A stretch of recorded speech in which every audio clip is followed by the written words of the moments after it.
ಪ್ರಭು ನಿಮ್ಮೊಡನೆ ಇರಲಿ. ನಿಮ್ಮ ಆತ್ಮದೊಡನೆಯೂ ಇರಲಿ. ಯೌವಾನನು ಬರೆದ ಪವಿತ್ರ ಶುಭ ಸಂದೇಶದಿಂದ ವಾಚನ. ಪ್ರಭು ನಿಮಗೆ ಮಹಿಮೆ ಸಲ್ಲಲಿ. ಆ ಕಾಲದಲ್ಲಿ ಯೇಸು ಸಮಾರಿಯದ ಸಿಕಾರ ಎಂಬ ಊರನ್ನು ತಲುಪಿದರು. ಆ ಊರಿನ ಪಕ್ಕದಲ್ಲೇ ಯಾಕೋಬನು ತನ್ನ ಮಗನಾದ ಜೋಸೆಫನಿಗೆ ಕೊಟ್ಟ ಭೂಮಿ ಇದೆ. ಅಲ್ಲೇ ಯಾಕೋಬನ ಬಾವಿಯೂ ಇದೆ. ಪಯಣದಿಂದ ಬಳಲಿದ್ದ ಯೇಸು ಬಾವಿಯ ಬಳಿ ಕುಳಿತುಕೊಂಡರು. ಆಗ ಸುಮಾರು ಮಧ್ಯಾಹ್ನದ ಹೊತ್ತು ಒಬ್ಬ ಸಮಾರಿಯದ ಮಹಿಳೆ ನೀರು ಸೇದಲು ಅಲ್ಲಿಗೆ ಬಂದಳು. ಆಗ ಯೇಸು, ಕುಡಿಯಲು ಸ್ವಲ್ಪ ನೀರು ಕೊಡು ಎಂದು ಕೇಳಿದರು. ಶಿಷ್ಯರು ಊಟಕ್ಕೆ ಏನಾದರೂ ಕೊಂಡು ತರುವುದಕ್ಕೆ ಊರಿನೊಳಗೆ ಹೋಗಿದ್ದರು. ಅದಕ್ಕೆ ಆಕೆ, ನೀವು ಯೆಹೂದ್ಯರು, ನಾನು ಸಮಾರಿಯದವಳು, ಹೀಗಿರುವಲ್ಲಿ ನೀವು ನನ್ನಿಂದ ನೀರು ಕೇಳಬಹುದೇ ಎಂದಳು. ಯೆಹೂದ್ಯರಿಗೂ ಸಮಾರಿಯದವರಿಗೂ ಹೊಕ್ಕು ಬಳಕೆ ಇರಲಿಲ್ಲ. ಆಗ ಯೇಸು, ದೇವರು ಕೊಡುವ ವರದಾನವನ್ನು ಮತ್ತು ಕುಡಿಯಲು ನಿನ್ನಿಂದ ನೀರು ಕೇಳುತ್ತಿರುವ ವ್ಯಕ್ತಿಯನ್ನು ನೀನು ಅರಿತಿದ್ದರೆ ಆಗ ನೀನೇ ಆತನಲ್ಲಿ ಬೇಡುತ್ತಿದ್ದೆ, ಆತನು ನಿನಗೆ ಜೀವ ಜಲವನ್ನು ಕೊಡುತ್ತಿದ್ದನು ಎಂದು ಉತ್ತರ ಕೊಟ್ಟರು. ಅದಕ್ಕೆ ಆಕೆ, ನೀರು ಸೇದುವುದಕ್ಕೆ ನಿಮ್ಮಲ್ಲಿ ಏನೂ ಇಲ್ಲ, ಬಾವಿಯೂ ಆಳವಾಗಿದೆ. ಹೀಗಿರುವಲ್ಲಿ ನಿಮಗೆ ಜೀವಜಲ ಎಲ್ಲಿಂದ ಬಂದಿತು? ನಮಗೆ ಈ ಬಾವಿಯನ್ನು ಕೊಟ್ಟವನು ನಮ್ಮ ಪಿತಾಮಹ ಯಾಕೋಬನು.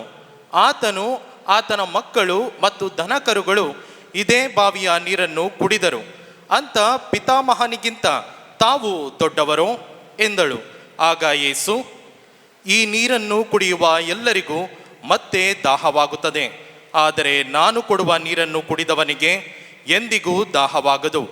ಆ ನೀರು ಅವನಲ್ಲಿ ಉಕ್ಕಿ ಹರಿಯುವ ಬುಗ್ಗೆಯಾಗಿ ನಿತ್ಯ ಜೀವವನ್ನು ತರುತ್ತದೆ ಎಂದು ಉತ್ತರ ಕೊಟ್ಟರು. ಅದಕ್ಕೆ ಆಕೆ, ಸ್ವಾಮಿ, ಅಂಥ ನೀರನ್ನು ಕೊಡಿ, ಇನ್ನು ಮುಂದೆ ನನಗೆ ದಾಹವಾಗದಿರಲಿ, ನೀರು ಸೇದಲು ಇಷ್ಟು ದೂರ ಬರುವುದು ತಪ್ಪಲಿ ಎಂದಳು. ಅದಕ್ಕೆ ಯೇಸು, ಹೋಗಿ ನಿನ್ನ ಗಂಡನನ್ನು ಕರೆದುಕೊಂಡು ಬಾ ಎಂದು ಹೇಳಿದರು. ಆಕೆ, ನನಗೆ ಗಂಡನಿಲ್ಲ ಎಂದಳು. ಗಂಡನಿಲ್ಲವೆಂದು ಸರಿಯಾಗಿ ಹೇಳಿದೆ, ನಿನಗೆ 5 ಜನ ಗಂಡಂದಿರು ಇದ್ದರು, ಈಗ ನಿನ್ನೊಡನೆ ಇರುವವನು ನಿನ್ನ ಗಂಡನಲ್ಲ, ನೀನು ಹೇಳಿದ್ದು ಸರಿಯೇ ಎಂದರು ಯೇಸು. ಅದಕ್ಕೆ ಆ ಮಹಿಳೆ, ಸ್ವಾಮಿ, ತಾವು ಪ್ರವಾದಿ ಎಂದು ನನಗೀಗ ತಿಳಿಯಿತು. ನಮ್ಮ ಪೂರ್ವಜರು ಈ ಬೆಟ್ಟದ ಮೇಲೆ ದೇವರನ್ನು ಆರಾಧಿಸುತ್ತಿದ್ದರು, ಆದರೆ ಆರಾಧಿಸತಕ್ಕ ಕ್ಷೇತ್ರ ಇರುವುದು ಜೆರುಸಲೇಮಿನಲ್ಲೇ ಎಂದು ಯೆಹೂದ್ಯರಾದ ನೀವು ಹೇಳುತ್ತೀರಲ್ಲ ಎಂದಳು. ಆಗ ಯೇಸು, ತಾಯಿ, ನಾನು ಹೇಳುವುದನ್ನು ಕೇಳು. ಪಿತನ ಆರಾಧನೆಗೆ ಈ ಬೆಟ್ಟಕ್ಕೂ ಬರಬೇಕಾಗಿಲ್ಲ, ಜೆರುಸಲೇಮಿಗೂ ಹೋಗಬೇಕಾಗಿಲ್ಲ. ಅಂಥ ಕಾಲವು ಬರುವುದು, ನೀವು ಆರಾಧಿಸುವುದು ಯಾರೆಂದು ನಿಮಗೆ ತಿಳಿಯದು, ನಾವು ಆರಾಧಿಸುವುದು ಯಾರೆಂದು ನಮಗೆ ತಿಳಿದಿದೆ. ಏಕೆಂದರೆ ಲೋಕೋದ್ಧಾರಕ ಬರುವುದು ಯೆಹೂದ್ಯರಿಂದಲೇ. ಕಾಲ ಬರುವುದು, ಅದು ಈಗಲೇ ಬಂದಿದೆ. ಇನ್ನು ಮೇಲೆ ನಿಜವಾದ ಆರಾಧಕರು ಪಿತನನ್ನು ಆತ್ಮದಿಂದಲೂ ಸತ್ಯದಿಂದಲೂ ಆರಾಧಿಸುವರು. ಅಂಥವರೇ ತಮ್ಮನ್ನು ಆರಾಧಿಸಬೇಕೆಂದು ಪಿತ ಆಶಿಸುತ್ತಾರೆ. ದೇವರು ಆತ್ಮಸ್ವರೂಪಿ, ಅವರನ್ನು ಆತ್ಮದಿಂದಲೂ ಸತ್ಯದಿಂದಲೂ ಆರಾಧಿಸತಕ್ಕದ್ದು ಎಂದು ಹೇಳಿದರು. ಆಕೆ, ಅಭಿಷಕ್ತನಾದ ಲೋಕೋದ್ಧಾರಕ ಬರುವನೆಂದು ನಾನು ಬಲ್ಲೆ, ಆತನು ಬಂದಾಗ ಎಲ್ಲವನ್ನೂ ತಿಳಿಸುವನು ಎಂದು ಹೇಳಿದಳು. ಆಗ ಯೇಸು, ನಿನ್ನೊಡನೆ ಮಾತನಾಡುತ್ತಿರುವ ನಾನೇ ಆತನು ಎಂದು ನುಡಿದರು. ಅಷ್ಟರಲ್ಲಿ ಹಿಂದಿರುಗಿ ಬಂದ ಶಿಷ್ಯರು ಯೇಸು ಆ ಮಹಿಳೆಯೊಡನೆ ಮಾತನಾಡುತ್ತಿರುವುದನ್ನು ಕಂಡು ಆಶ್ಚರ್ಯಪಟ್ಟರು. ಆದರೆ ಏನು ಬೇಕು ಎಂದು ಆಕೆಯನ್ನಾಗಲಿ ಆಕೆಯೊಡನೆ ಏಕೆ ಮಾತನಾಡುತ್ತಿದ್ದೀರಿ ಎಂದು ಯೇಸುವನ್ನಾಗಲಿ ಅವರು ಕೇಳಲಿಲ್ಲ. ಆ ಮಹಿಳೆ ತನ್ನ ಕೊಡವನ್ನು ಅಲ್ಲಿಯೇ ಬಿಟ್ಟು ಊರಿಗೆ ನಡೆದಳು. ನಾನು ಮಾಡಿದ ಕೃತ್ಯಗಳನ್ನೆಲ್ಲ ಕಂಡಂತೆ ತಿಳಿಸಿದ ಒಬ್ಬ ವ್ಯಕ್ತಿ ಅಲ್ಲಿ ಇದ್ದಾರೆ, ಬಂದು ನೋಡಿ, ಅವರೇ ಅಭಿಷಕ್ತನಾದ ಲೋಕೋದ್ಧಾರಕ ಯಾಕಾಗಿರಬಾರದು ಎಂದು ಊರಿನ ಜನರನ್ನು ಕರೆದಳು. ಅವರು ಯೇಸುವಿನ ಬಳಿಗೆ ಬಂದರು. ಈ ಮಧ್ಯೆ ಶಿಷ್ಯರು, ಗುರುದೇವ, ಊಟ ಮಾಡಿ ಎಂದು ಯೇಸುವನ್ನು ಒತ್ತಾಯ ಮಾಡಿದರು. ಆಗ ಯೇಸು, ನಿಮಗೆ ತಿಳಿಯದಂಥ ಆಹಾರ ನನ್ನಲ್ಲಿದೆ ಎಂದರು. ಶಿಷ್ಯರು, ಯಾರಾದರೂ ಅವರಿಗೆ ತಿನ್ನಲು ತಂದು ಕೊಟ್ಟಿರಬಹುದೇ ಎಂದು ಮಾತನಾಡಿಕೊಂಡರು. ಯೇಸು ಅವರಿಗೆ, ನನ್ನನ್ನು ಕಳುಹಿಸಿದಾತನ ಚಿತ್ತವನ್ನು ನೆರವೇರಿಸುವುದೇ ನನಗೆ ಆಹಾರ, ಆತನು ಕೊಟ್ಟ ಕಾರ್ಯಗಳನ್ನು ಪೂರೈಸುವುದೇ ನನಗೆ ತಿಂಡಿ ತೀರ್ಥ. ಇನ್ನು 4 ತಿಂಗಳು ಆದ ಮೇಲೆ ಸುಗ್ಗಿ ಬರುತ್ತದೆ ಎಂದು ನೀವು ಹೇಳುವುದಿಲ್ಲವೇ? ಇಗೋ, ಕಣ್ಣು ಹಾಯಿಸಿ ನೋಡಿ, ಬಲಿತು ಕೊಯ್ಲಿಗೆ ಬಂದಿರುವ ಹೊಲಗಳನ್ನು ನೋಡಿ. ಕೊಯ್ದವನು ಈಗಾಗಲೇ ಕೂಲಿಯನ್ನು ಪಡೆಯುತ್ತಾನೆ, ಅವನು ನಿತ್ಯ ಜೀವಕ್ಕೆ ಫಲವನ್ನು ಕೂಡಿಸುತ್ತಾನೆ. ಹೀಗೆ ಬಿತ್ತುವವನು ಕೊಯ್ಯುವವನು ಒಟ್ಟಿಗೆ ಸಂತೋಷ ಪಡುತ್ತಾರೆ. ಬಿತ್ತುವವನೊಬ್ಬ ಕೊಯ್ಯುವವನೊಬ್ಬ ಎಂಬ ನಾನುಡಿ ನಿಜವಾದುದು. ನೀವು ದುಡಿಯದ ಎಡೆಯಲ್ಲಿ ಕೊಯ್ಲು ಮಾಡಲು ನಾನು ನಿಮ್ಮನ್ನು ಕಳಿಸಿದ್ದೇನೆ. ದುಡಿದವರು ಬೇರೆ, ಅವರ ದುಡಿಮೆಯ ಫಲ ಬರುವುದು ನಿಮ್ಮ ಪಾಲಿಗೆ ಎಂದು ಹೇಳಿದರು. ನಾನು ಮಾಡಿದ ಕೃತ್ಯಗಳನ್ನೆಲ್ಲ ಕಂಡಂತೆ ಹೇಳಿದ ವ್ಯಕ್ತಿ ಎಂದು ಸಾರಿದ ಮಹಿಳೆಯ ಮಾತಿನಿಂದ ಸಮಾರಿಯ ಊರಿನ ಹಲವು ಮಂದಿಗೆ ಯೇಸುವಿನಲ್ಲಿ ನಂಬಿಕೆ ಹುಟ್ಟಿತು ಎಂದೇ ಆ ಊರಿನ ಜನರು ಯೇಸುವಿನ ಬಳಿಗೆ ಬಂದು ತಮ್ಮಲ್ಲಿಯೇ ತಂಗಬೇಕೆಂದು ಬೇಡಿಕೊಂಡರು. ಅಂತೆಯೇ ಯೇಸು ಅಲ್ಲಿ 2 ದಿನ ಉಳಿದರು. ಇನ್ನು ಅನೇಕರಿಗೆ ಯೇಸುವಿನ ಬೋಧನೆಯನ್ನು ಅವರ ಬಾಯಿಂದಲೇ ಕೇಳಿ ಅವರಲ್ಲಿ ನಂಬಿಕೆ ಮೂಡಿತು. ಆಗ ಅವರು ಆ ಮಹಿಳೆಗೆ, ನೀನು ಹೇಳುತ್ತಿದ್ದರಿಂದ ಮಾತ್ರವೇ ಈಗ ನಾವು ನಂಬುತ್ತಿಲ್ಲ, ನಾವೇ ಕಿವಿಯಾರೆ ಕೇಳಿ ನಂಬಿದ್ದೇವೆ. ಲೋಕೋದ್ಧಾರಕ ಇವರೇ ಎಂದು ನಮಗೀಗ ತಿಳಿಯಿತು ಎಂದರು. ಪ್ರಭುವಿನ ಶುಭ ಸಂದೇಶ.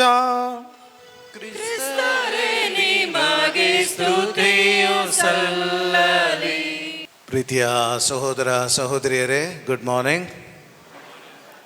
ಇವತ್ತು ಒಂದು ಫುಲ್ ಚಾಪ್ಟರ್ ಗಾಸ್ಪಲ್, 4ನೇ ಅಧ್ಯಾಯ, ಸಂತ ಯೋಹಾನನು ಬರೆದ ಶುಭ ಸಂದೇಶ. ಇದರಲ್ಲಿ ಸುಮಾರು ವಿಷಯಗಳಿವೆ, ಎಲ್ಲವನ್ನೂ ಕೂಡ ಹೇಳೋಕ್ಕಾಗೋದಿಲ್ಲ. ಎಲ್ಲವನ್ನ ಹೇಳಿದ್ರೆ ಬಲಿಪೂಜೆ ಸಾಯಂಕಾಲ ಮುಗೀತದೆ. ಸೊ ಅದರಿಂದಾಗಿ ನೀವು ಅರ್ಥ ಮಾಡಿಕೊಳ್ಳಬೇಕಾದಂತಹ ಕೆಲವೊಂದು ಮುಖ್ಯವಾದ ವಿಷಯಗಳನ್ನು ನಿಮ್ಮಲ್ಲಿ ನಾನು ಹಂಚಿಕೊಳ್ಳುತ್ತೇನೆ.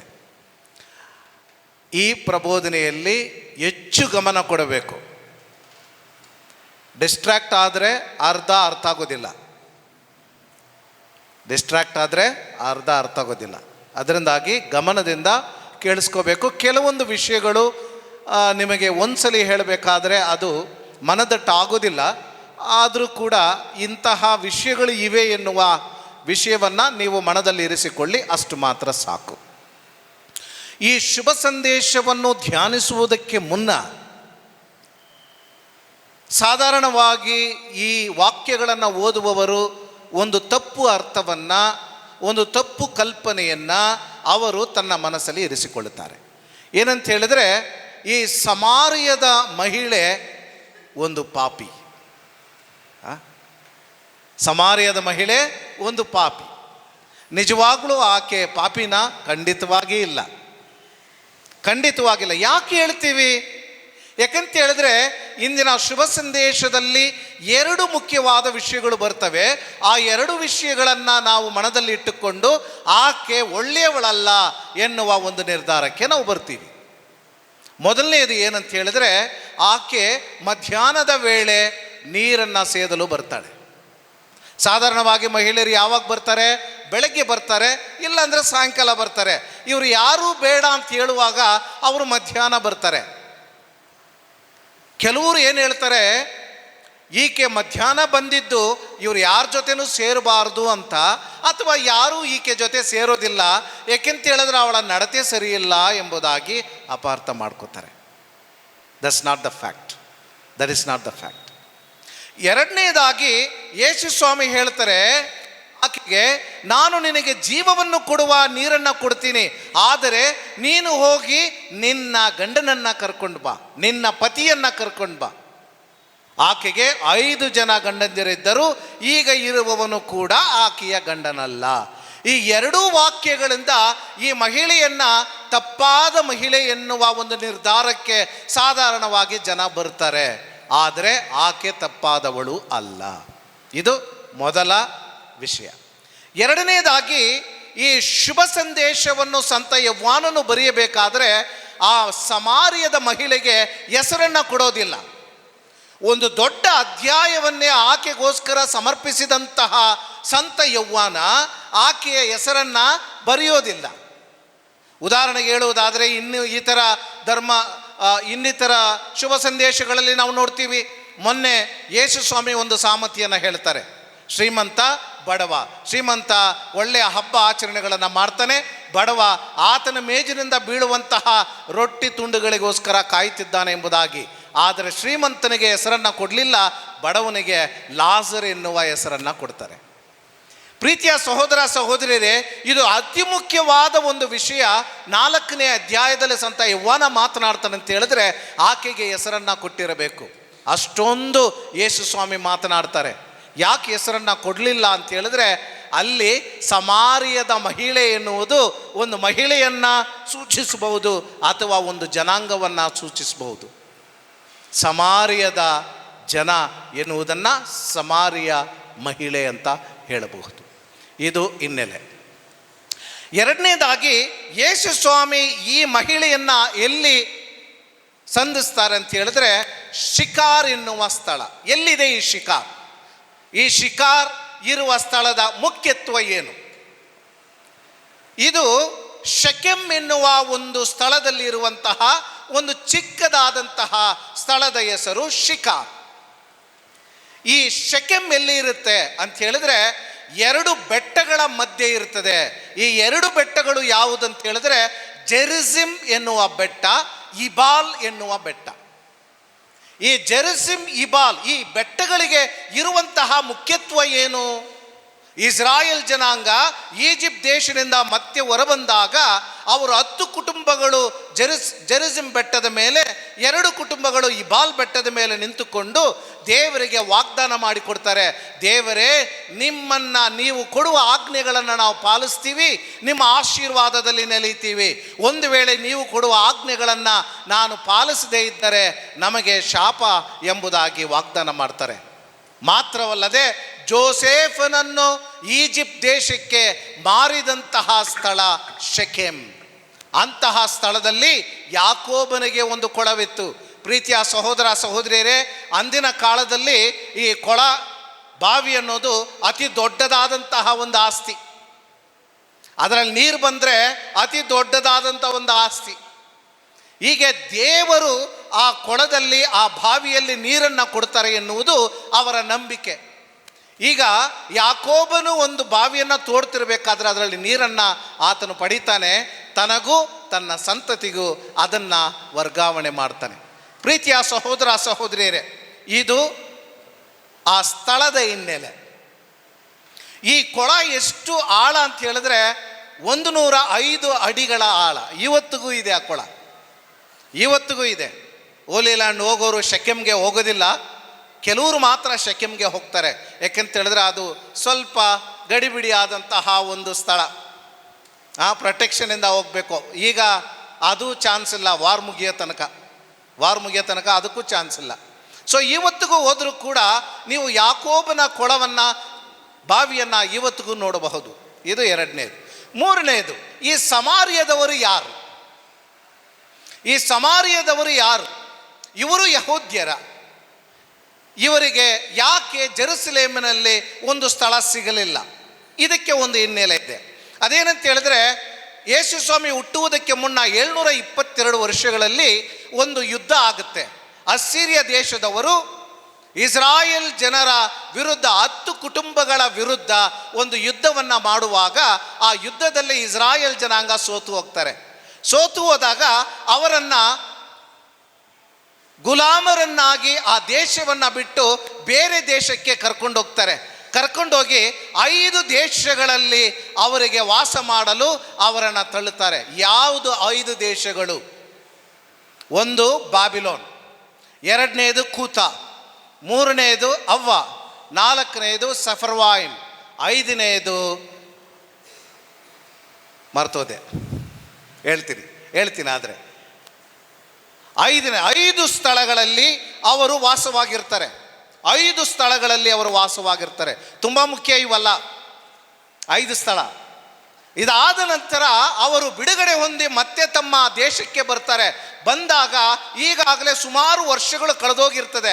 ಕಳೆದೋದ ಮೇಲೆ ಏನಾಗುತ್ತೆ ಇವರಿಗೆ, ಈ 5 ದೇಶಗಳಲ್ಲಿ ವಾಸವಾಗಿದ್ದಾಗ ಅಲ್ಲಿಯ ಜನರ ಒಡನೆ ಸಂಬಂಧವನ್ನು ಬೆಳೆಸ್ಕೊಂಡು ಮದುವೆ ಮಾಡಿಕೊಂಡು ಅವರು ಬೆರಕೆ ಆಗ್ತಾರೆ. ಬೆರಕೆ ಆದಾಗ ಅವರು ಮತ್ತೆ ಹಿಂದಕ್ಕೆ ಬಂದು ನಾವು ಕೂಡ ಯಹೂದ್ಯರು ಅಂತ ಹೇಳುವಾಗ ಜೆರುಸಲೇಮಿನಲ್ಲಿದ್ದಂತಹ ಯಹೂದ್ಯರು ಅವರನ್ನು ಸೇರಿಸೋದಿಲ್ಲ.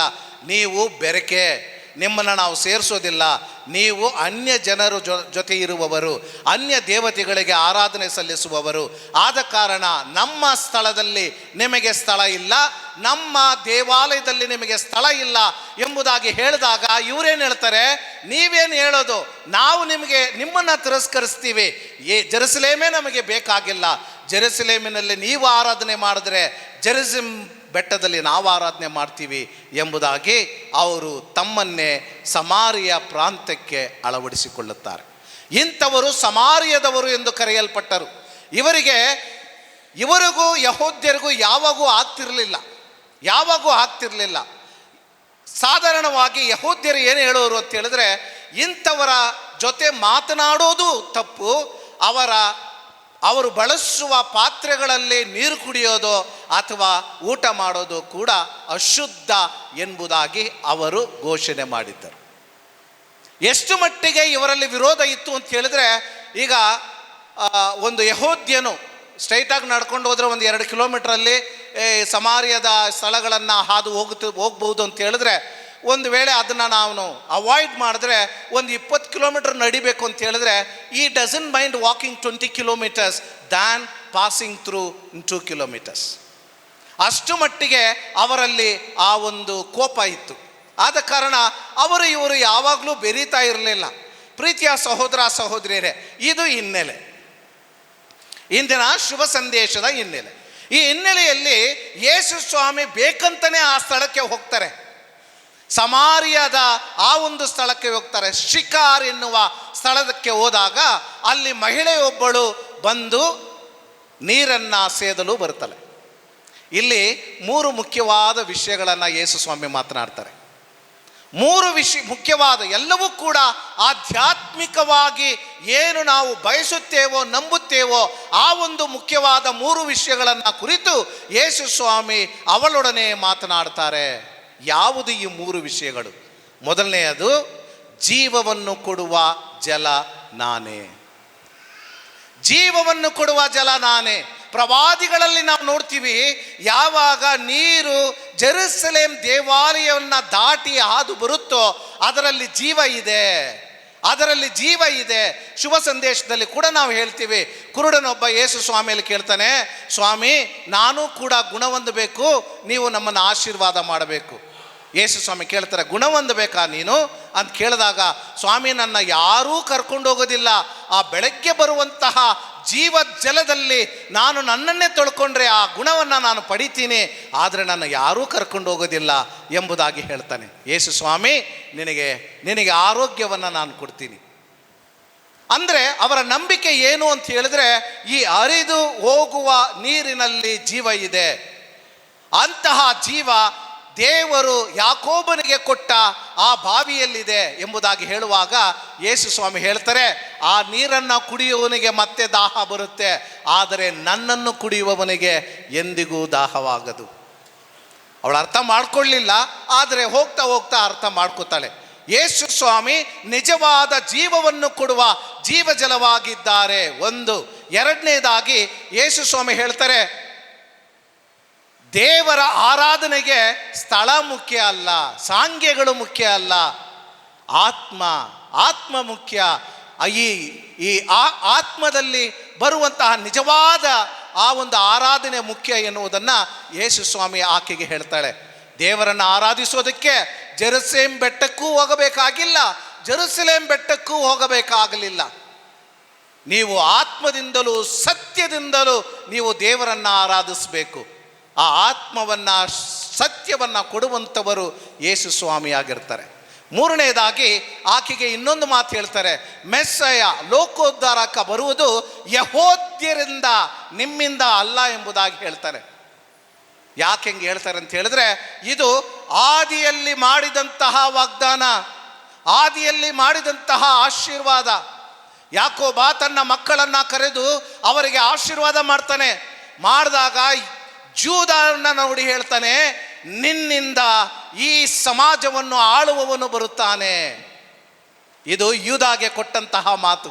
ಅವನ ತಂದೆ ಸಾಯುವ ಮುನ್ನ ಆಶೀರ್ವಾದ ಮಾಡಬೇಕಾದರೆ, ಜೂದ ನಿನ್ನಿಂದ ಈ ಜನರನ್ನು ಆಳುವ ರಾಜ್ಯರು ಬರುತ್ತಾರೆ ಎನ್ನುವುದನ್ನು ಆತನಿಗೆ ಹೇಳಿರ್ತಾರೆ. ಆದ ಕಾರಣ ದಾವೀದನನ್ನ ಸೊಲೊಮೋನನ್ನ ದೇವರು ಆಯ್ಕೆ ಮಾಡಿಕೊಂಡ್ರು. ದಾವೀದನಿಗೆ ಹೇಳಿದ್ರು, ನಿನ್ನ ಸಿಂಹಾಸನ ಎಂದಿಗೂ ಇರುತ್ತದೆ, ಅದು ಯೆಹೂದ್ಯನ ಕುಟುಂಬದಿಂದ ಬರುತ್ತೆ, ಅವರನ್ನು ಯೆಹೂದ್ಯರೆಂಬುದಾಗಿ ಹೇಳಲಾಗುತ್ತೆ. ಆದ ಕಾರಣ ಯೇಸು ಸ್ವಾಮಿ ನಿಜವಾದ ಮೆಸ್ಸಾಯ, ನಿಜವಾದ ರಾಜ. ಇದು ಅರ್ಥ. ಇದರಲ್ಲಿ ನಾವು ಇನ್ನೊಂದು ಅರ್ಥ ಮಾಡ್ಕೋಬೇಕು. ಏನಂತ ಹೇಳಿದ್ರೆ, ಈ ಸಮಾರ್ಯದ ಮಹಿಳೆಯನ್ನು ನೋಡಿ, ನಿನಗೆ 5 ಗಂಡಂದಿರಿದ್ದರು, ಈಗ ಇರೋನೂ ನಿನ್ನ ಗಂಡನಲ್ಲ ಅಂತ ಯಾಕೆ ಹೇಳಿದ್ರು? ನಾನು ನಿಮಗೆ ಹೇಳಿದೆ, ಇವರನ್ನು 722ರಲ್ಲಿ ಆ ಯುದ್ಧದಲ್ಲಿ ಗೆದ್ದು ಗುಲಾಮರಾಗಿ ಎಳೆದೊಯ್ಯಬೇಕಾದರೆ 5 ದೇಶಗಳಲ್ಲಿ ಅವರಿಗೆ ವಾಸ ಮಾಡಲು ಅವರನ್ನು ತಳ್ಳಿದ್ದರು. ಎಲ್ಲಿಗೆ? 1 ಬ್ಯಾಬಿಲೋನ್, 2ನೇದು ಕೂತ, 3ನೇದು ಅವ್ವ, 4ನೇದು ಸಫರ್ವಾಯಿಮ್, 5ನೇದು ನಾನು ಮರ್ತೋದೆ, ನಾನು ಆವಾಗಲೇ ಹೇಳಿದೆ. ಈ 5 ದೇಶಗಳಲ್ಲಿ 5 ದೇವತೆಗಳಿದ್ದರು. ಬ್ಯಾಬಿಲೋನಲ್ಲಿ ಸುಕೋತ್ ಬೆನೋತ್ ಎನ್ನುವ ದೇವತೆ, ಬ್ಯಾಬಿಲೋನಲ್ಲಿ ಸುಕೋತ್ ಬೆನೋತ್ ಎನ್ನುವ ದೇವತೆ, ಕೂತದಲ್ಲಿ ನಿರ್ಗಾಲ್ ಎನ್ನುವ ದೇವತೆ, ಅವ್ವದಲ್ಲಿ ಕಾರ್ತೆಕ್ ಎನ್ನುವ ದೇವತೆ, 4ನೇದ ಸಫರ್ವಾಯಿಮ್ ಆ ಒಂದು ಸ್ಥಳದಲ್ಲಿ ಅನಮಲೇಕ್ ಎನ್ನುವ ದೇವತೆ, ಕೊನೆಯ ದೇಶದಲ್ಲಿ ಅಶೀಮಾ ಎನ್ನುವ ದೇವತೆ. 5 ದೇವತೆಗಳು: ಸುಕೋತ್ ಬೆನೋತ್, ನೆರ್ಗಾಲ್, ಕಾರ್ತೆಕ್, ಅನಮಲೇಕ್, ಅಶೀಮಾ. ಈ 5 ದೇವತೆಗಳನ್ನು 5 ಗಂಡಂದಿರು ಎಂಬುದಾಗಿ ಹೇಳಲಾಗುತ್ತೆ. ಚೆನ್ನಾಗಿ ಅರ್ಥ ಮಾಡ್ಕೋಬೇಕು. ಮಹಿಳೆಗೆ 5 ಗಂಡಂದಿರಲ್ಲ.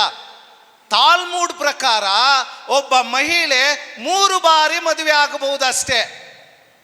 ತಾಲ್ಮೂಡ್ ಪ್ರಕಾರ ಈ 3 ಬಾರಿ ಮದುವೆ ಆದ ನಂತರ ಮದುವೆ ಇರಲಿಲ್ಲ. ಸಾಧಾರಣವಾಗಿ ಈಗ ಒಂದು ಶುಭ ಸಂದೇಶದಲ್ಲಿ ಹೇಳ್ತೀವಿ, ಆಕೆಗೆ ಒಬ್ಬನ ಮದುವೆ ಆದ, ಮಕ್ಕಳೆಲ್ಲ ಸತ್ತೋದ, ಅವನೇ ತಮ್ಮ ಮದುವೆ ಆದ, 7 ಜನ ಮದುವೆ ಆದರು. ತಾಲ್ಮೂಡಲ್ಲಿ ಪರ್ಮಿಷನ್ ಇಲ್ಲ. 3 ಜನ ಹೇಳ್ತಾರೆ. ಇವು ಯಾವಾಗ ಮದುವೆ ಆಗ್ಬೋದು? ಒಂದು ಗಂಡ ಸತ್ತ ಮೇಲೆ ಇನ್ನೊಂದು ಗಂಡನನ್ನ ಮದುವೆ ಆಗ್ಬೋದು. ಗಂಡ ಸತ್ತ ಮೇಲೆ ಇನ್ನೊಂದು ಗಂಡನನ್ನ ಮದುವೆ ಆಗೋದ್ರಲ್ಲಿ ಏನು ತಪ್ಪೈತೆ? ಆ ಸಮಾಜದಲ್ಲಿ ವಾಸ್ತವ ಇವತ್ತಿಗೂ ನಡೀತದೆ. ಮದುವೆ ಆಗ್ತಾರೆ, ಗಂಡ ಸತ್ತೋದ, ಅದಕ್ಕೋಸ್ಕರ ಮಹಿಳೆ ಹಾಗೇ ಇರೋದಿಲ್ಲ. ಬಹುಶಃ ಅದು 19 ವಯಸ್ಸಲ್ಲಿ ಮದುವೆ ಆದ್ಲು ಒಂದು ಹುಡುಗಿ, 19ವರೆಗೆ ಗಂಡ ಸತ್ತೋದ, ಜೀವನ ಪರ್ಯಂತರ ಹಾಗೇ ಇರಬೇಕಾ? ಅಥವಾ ಮದುವೆ ಆಗಿದ್ದ ಮರುಕ್ಷಣವೇ ಆತ ಸತ್ತೋದ, ಮತ್ತೆ ಮದುವೆ ಮಾಡ್ಕೊಳ್ಳೋದಿಲ್ವಾ? ಹೀಗೆ ಆಕೆ ಮದುವೆ ಮಾಡಿಕೊಂಡ್ಲು ಅನ್ನೋದು ಒಂದು ವಾದ. ಮತ್ತೊಂದು ವಾದ ಏನಂತ ಹೇಳಿದ್ರೆ, ಈ 5 ದೇವತೆಗಳನ್ನು ಆರಾಧಿಸಿದವರು ಇವರು. 5 ದೇವತೆಗಳನ್ನು ಆರಾಧಿಸಿದವರು ಇವರು. ಪ್ರೀತಿಯ ಸಹೋದರ ಸಹೋದರಿಯರೇ, ಇದೇನು ಹೊಸದಲ್ಲ. ಹೋಸೆಯ ಪುಸ್ತಕದಲ್ಲಿ ನಾವು ನೋಡ್ತೀವಿ. ಹೋಸೆಯ ಹೇಳ್ತಾನೆ, ದೇವರು ನಿನ್ನ ಪತಿ, ಇಸ್ರಾಯೇಲ್ ಜನಾಂಗ ನಿನ್ನ ಪತ್ನಿ. ಅಂದರೆ ಇಸ್ರಾಯೇಲ್ ಜನಾಂಗಕ್ಕೆ ಪತಿಯಾದವರು ಯಾರು? ಸರ್ವಶಕ್ತ ಪಿತಾ, ಸರ್ವಶಕ್ತ ದೇವರು. ಅವರನ್ನು ಬಿಡುಗಡೆ ಮಾಡಿದವರು. ಅಂಥವರಿಗೆ ನೀನು ಯಾವಾಗಲೂ ಪ್ರಾಮಾಣಿಕವಾಗಿರಬೇಕು ಎನ್ನುವುದನ್ನು, ನೀನು ನಿನ್ನ ಪತಿಗೆ ಪ್ರಾಮಾಣಿಕವಾಗಿರು ಎನ್ನುವ ಬೋಧನೆಯನ್ನು ಹೋಸೆಯ ಪ್ರವಾದಿ ಹೇಳ್ತಾನೆ. ಪ್ರೀತಿಯ ಸಹೋದರ ಸಹೋದರಿಯರೇ, ಆ ಹಿನ್ನೆಲೆಯಲ್ಲಿ ನೀವು ನೋಡೋದಾದರೆ, ಇವರು ಆರಾಧನೆ ಸಲ್ಲಿಸಿದಂತಹ 5 ದೇವತೆಗಳು 5 ಗಂಡ ಎಂಬುದನ್ನು ಹೇಳ್ತಾರೆ. ಇವತ್ತು ನೀವು ಆರಾಧನೆ ಜೆರುಸಲೇಮ್ ಬೆಟ್ಟದಲ್ಲಿ ಆರಾಧನೆ ಮಾಡುವ ದೇವರು ಕೂಡ ನಿಜ ದೇವರಲ್ಲ. ಇದು ಅರ್ಥ. ಪ್ರೀತಿಯ ಸಹೋದರ ಸಹೋದರಿಯರೇ, ಇಷ್ಟು ಮಟ್ಟಿಗೆ ವಿಷಯಗಳನ್ನು ತಿಳಿದಂತಹ ಈ ಸಮಾರ್ಯದವಳು ಅರ್ಥ ಮಾಡ್ಕೋತಾಳೆ, ನಾವು ಆರಾಧನೆ ಮಾಡೋರು ದೇವರಲ್ಲ, ನಿಜವಾದ ದೇವರು ಯಾರು? ನಿಜ ಜೀವ ಜಲವನ್ನು ಕೊಡುವಂತಹ ದೇವರು, ಸತ್ಯವನ್ನು ಆತ್ಮವನ್ನು ಕೊಡುವಂತಹ ದೇವರು, ಅವರು ನಮ್ಮೊಡನೆ ಇದ್ದಾರೆ ಎನ್ನುವ ಅರಿವನ್ನು ಜ್ಞಾನವನ್ನು ಆಕೆ ಪಡೆದುಕೊಳ್ಳುತ್ತಾಳೆ. ಮತ್ತೆ ಹಿಂದಕ್ಕೆ ಹೋಗಿ ಈ ಒಂದು ಶುಭ ಸಂದೇಶವನ್ನು ಸಾರ್ತಾಳೆ. ಪ್ರೀತಿಯ ಸಹೋದರ ಸಹೋದರಿಯರೇ, ಒಂದು ವೇಳೆ ಆಕೆ ತಪ್ಪಿತಸ್ಥಳು ಅಥವಾ ಪಾಪಿ ಅಂತ ಹೇಳಿದರೆ ಆಕೆ ಹೋಗಿ ಹೇಳಲಿಕ್ಕಾಗತ್ತಾ? ಊರಲ್ಲಿ ಒಬ್ಬಳು ಪಾಪ ಮಾಡಿದ್ದಾಳೆ, ಊರೇ ದ್ವೇಷಿಸುತ್ತೆ ಅಂತ ಹೇಳುವಾಗ ಆಕೆ ಊರಲ್ಲಿ ಹೋಗಿ ಹೇಳೋಕ್ಕಾಗತ್ತಾ? ಆಗೋದಿಲ್ಲ. So there for the Samaritan woman is not a bad woman. She is not a immoral woman. She is a good woman. She represents Samaritans. ಯೇಸು ಸ್ವಾಮಿಯನ್ನು ಆಕೆ ಅರಿತಾಗ ತನ್ನ ಜನರೊಂದಿಗೆ ಆ ಸಂದೇಶವನ್ನು ಆಕೆ ಹಂಚ್ಕೋತಾಳೆ. ಎಲ್ಲರೂ ಕೂಡ ಯೇಸು ಸ್ವಾಮಿಯಲ್ಲಿ ನಂಬಿಕೆಯ ವಿಶ್ವಾಸವನ್ನು ಪಡೀತಾರೆ. ಪ್ರೀತಿಯ ಸಹೋದರ ಸಹೋದರಿಯರೇ, ಇವತ್ತು ನಾವು ಕಲಿಬೇಕಾದ ವಿಷಯ ಇಷ್ಟೇ. ಯೇಸು ಸ್ವಾಮಿ ನಮ್ಮೊಂದಿಗೆ ಬರ್ತಾರೆ. ನಿಜ ಜೀವ ಜಲವಾಗಿ, ಜೀವವನ್ನು ಕೊಡುವ ಆಹಾರವಾಗಿ, ನಿತ್ಯ ಜೀವವನ್ನು ಕೊಡುವ ದೇವರಾಗಿ ನಮ್ಮೊಂದಿಗೆ ಬರ್ತಾರೆ. ಅನುಭವ ನಮ್ಮಲ್ಲಿರಲಿ. ಅನುಭವವನ್ನು ನಾವು ಮಾತ್ರ ಇಟ್ಕೊಳ್ಳೋದು ಬೇಡ, ಪರರಿಗೂ ಸಾರುವಂತಹ ಸೌಭಾಗ್ಯವನ್ನು, ಆ ಸತ್ಯವನ್ನು ಸಾರುವ ಆ ಧೈರ್ಯವನ್ನು, ದೃಢತೆಯನ್ನು ಯೇಸು ಸ್ವಾಮಿ ನಮ್ಮೆಲ್ಲರಿಗೂ ದಯಪಾಲಿಸಲಿ ಎಂದು ಭಕ್ತಿಯಿಂದ ಇಂದಿನ ದಿವ್ಯ ಬಲಿ ಪೂಜೆಯಲ್ಲಿ ಪ್ರಾರ್ಥಿಸೋಣ. ಆಮೇನ್.